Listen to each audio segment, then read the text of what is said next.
মায়া। আজ বলবো মায়ার গল্প। আমার কাছে মায়া হলো তোমার একটু করে তাকানো। সেটা আমার জন্য না হলেও চলে। আমার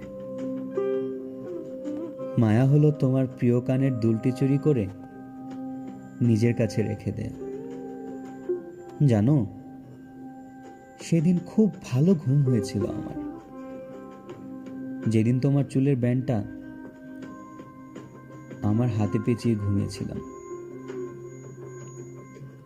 আমার কাছে মায়া মানে তুমি। অবচেতনের জালে বন্দী হয়ে থাকতে থাকতে আমি ক্লান্ত। শুধু তোমার ঘরে থাকতে থাকতেও আমি ক্লান্ত। হ্যাঁ, তোমায় কখনো বলা হয়ে ওঠেনি, আমার ভাবনার পুরোটা জুড়েই তুমি। তোমার হারানো ব্যান্ড, তোমার কানের দুল, গলার মালা, সবই আমার খুব প্রিয়। আর আমার প্রিয় তুমি,